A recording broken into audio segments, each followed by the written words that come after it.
नमस्कार दोस्तों, स्वागत है आप सबका हमारे चैनल में। तो आज का हमारा टॉपिक यानी कि आज का हमारा जो विषय है वो है एग्जामिनेशन यानी कि परीक्षाएं। ठीक है, तो अब क्या होता है, हमारी परीक्षाएं क्यों ली जाती हैं या परीक्षाएं क्यों होती हैं, परीक्षा किसे कहते हैं।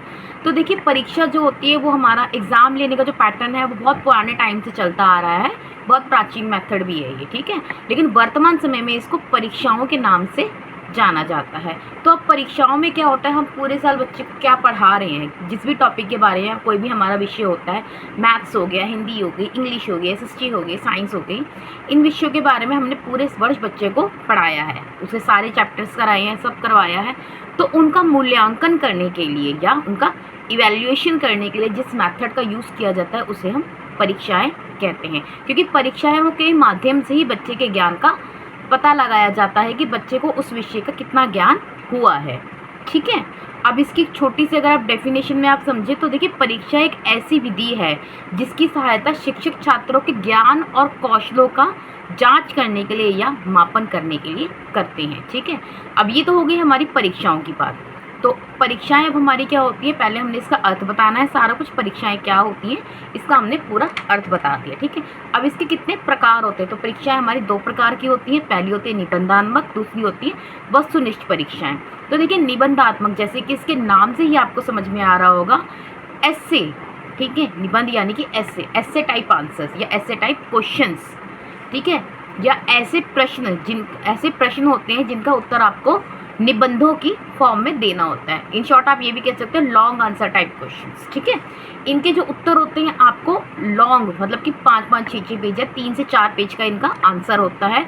अब ये मार्क्स पे डिपेंड करता है कि कितने मार्क्स हैं इसके, उसके अकॉर्डिंग आपको इसका आंसर देना होता है। सपोज अगर मार्क्स इसके 20 नंबर के हैं, ठीक है, 20 नंबर का आपका आंसर है या 20 नंबर का आपका क्वेश्चन है। ठीक है, तो हमें जो आंसर उसका लिखना होगा वो मिनिमम टू मिनिमम 6 to 7 या 8 पेजेस तक का आपको आंसर लिखना होगा अगर क्वेश्चन आपका 20 मार्क्स का है तो। ठीक है, और सपोज ये 16 मार्क्स का हो तो भी आपको मिनिमम 6 पेजेस तो आपके कम से कम होंगे।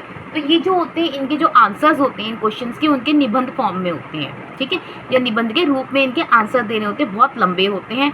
तो इनके बेनिफिट क्या होते हैं, इसके अंदर बच्चे को ना फ्रीडम होता है आंसर लिखने का। बच्चा फ्रीलांसर यानी कि अपने विचारों को अच्छी तरीके से व्यक्त कर सकता है इनके आंसर लिखने के लिए। ठीक है, अपने कौशलों का इस्तेमाल कर सकता है, अपने ज्ञान का प्रयोग कर सकता है। ठीक है, उसने विषय को कितने अच्छे तरीके से पढ़ा है ये वो अपनी भाषा के अंदर उस उत्तर में लिख सकता है। बच्चे को अपना उत्तर लिखने की पूर्ण स्वतंत्रता होती है। ठीक है, तो इस आंसर के अंदर, इस टॉपिक के अंदर आप पूरा ये जो निबंधात्मक है इसके अंदर आप सब कुछ अच्छे से डिटेल में बताते हैं कि बच्चा अपनी स्वतंत्रता से लिख सकता है, अपने कौशलों का विकास कर सकता है, अपने ज्ञान का विकास कर सकता है। ठीक है, मतलब बच्चे ने जितने अच्छे तरीके से विषय को पढ़ा होगा, ठीक है, या उस टॉपिक को जितने अच्छे तरीके से समझा होगा उतने ही अच्छे तरीके से वो उसका आंसर एक्सप्लेन कर पाएगा अपनी भाषा के अंदर। ठीक है, बच्चों को पूर्ण स्वतंत्रता होती है अपने उत्तर लिखने की। अब इनके गुण क्या होते हैं, तो देखिए, इनका सबसे पहले निबंधात्मक के गुण हमारे ये होते हैं कि इनमें समय और धन की बचत होती है। ठीक है, कुछ ही क्वेश्चंस होते हैं तो समय और धन की बचत होती है। और इसके जो इस फॉर्मेट का जो यूज़ होता है ना, वो हम हर क्लास के लिए कर सकते हैं। ठीक है, और सभी विषयों के लिए भी किया जा सकता है। मतलब अगर आप ले तो 6 क्लास से लेकर 12th क्लास तक इसका आप यूज़ कर सकते हैं। ठीक है, नेक्स्ट, बच्चों को उत्तर देने की स्वतंत्रता होती है। बच्चे अपनी लेखन कौशलों का विकास करते हैं या लेखन की क्षमता का प्रदर्शन करते हैं। बच्चों को स्वतंत्रता होती है, बच्चों के लिखने की शैली में सुधार आता है। ठीक है, दूसरा, अपने विचारों को अच्छे तरीके से प्रयुक्त कर सकते हैं अपने आंसर्स के अंदर। नेक्स्ट, बच्चों के चिंतन करने की, तर्क करने की, विचार करने की क्षमता का विकास होता है। अब इसके दोष क्या होते हैं, इसके दोष ये होता है कि मूल्यांकन करना, मतलब कि इसकी चेकिंग करना बहुत मुश्किल हो जाता है। अब आप मतलब कि आपके पास बहुत सारी कॉपीज़ होती हैं टीचर के पास, तो वो एक आंसर के लिए 6-6, 7-7 पेजेस नहीं पढ़ पाता, तो इसमें टाइम बहुत ज़्यादा लग जाता है टीचर को। ठीक है, और समय बहुत ज़्यादा लगता है, इवैल्यूएशन बहुत मुश्किल हो जाता है। जो टीचर होता है वो अपने अकॉर्डिंग नंबर देता है। ठीक है, क्योंकि हर बच्चे ने आंसर अलग तरीके से लिखा होता है, किसी भी बच्चे का आंसर दूसरे बच्चे से सेम नहीं होता।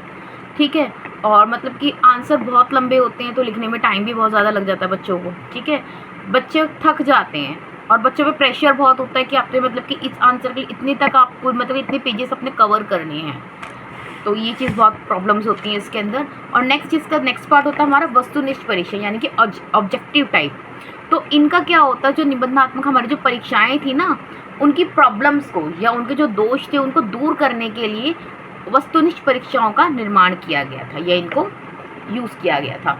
तो इसके अंदर क्या होता है आपके, जैसे कि बहुत सारे आते हैं इसके अंदर, जैसे कि आप टिक मार्क वाले क्वेश्चंस भी होते हैं वस्तुनिष्ठ परीक्षाओं में, आपके फिल इन द ब्लैंक्स भी होते हैं, आपके मैचिंग्स भी होते हैं, आपके ट्रू फॉल्स भी होते हैं, ठीक है, या वन वर्ड आंसर भी होता है, आपने एक शब्द के अंदर आंसर लेना होता है। तो ऐसे प्रश्न इसके अंदर होते हैं वस्तुनिष्ठ परीक्षाओं में। अब इनके गुण क्या होते हैं, इसमें समय और धन की बचत होती है, ठीक है, सभी क्लासेस के लिए इसको यूज़ कर सकते हैं, सभी सब्जेक्ट्स के लिए इसको यूज़ कर सकते हैं, आप छोटी से लेकर बड़ी क्लासेस को यूज़ कर सकते हैं, ठीक है।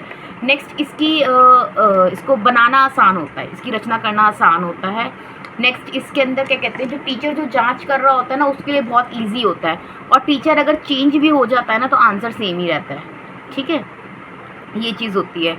अब नेक्स्ट क्या होता है, इसके अंदर बच्चे ना रट लेते हैं आंसर्स को, बच्चों ने आंसर रट लिया, चीटिंग आसान होती है, ठीक है, बच्चे चीटिंग आसान से कर लेते हैं, बच्चों के कौशलों का विकास नहीं होता, बच्चों में चिंतन तर्क शक्ति इनका विकास नहीं हो पाता, ठीक है, लेकिन आंसर भी इजी हो तो बच्चों के कौशलों का विकास नहीं होता। तो मतलब कि बहुत ज़्यादा इसके भी दोष भी हैं, इसके गुण भी हैं, अच्छाई भी है बुराई भी है, ठीक है। तो ये तो हो गए हमारे दो टाइप, वस्तुनिष्ठ परीक्षाएं और निबंधात्मक परीक्षाएं।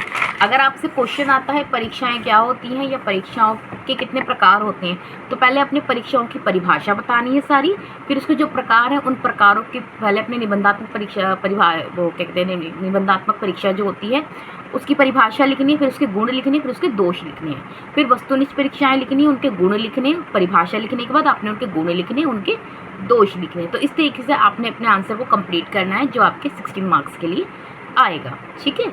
और मे बी आपके जो पेजेस होंगे वो 6 to 7 कंप्लीट हो ही जाएंगे इस तरीके से अगर आप आंसर लिखेंगे तो, ठीक है। तो ये टॉपिक हमारा आज का यहीं ख़त्म होता है, तो मिलेंगे नेक्स्ट वीडियो में एक नए विषय के साथ, तब तक के लिए बाय बाय।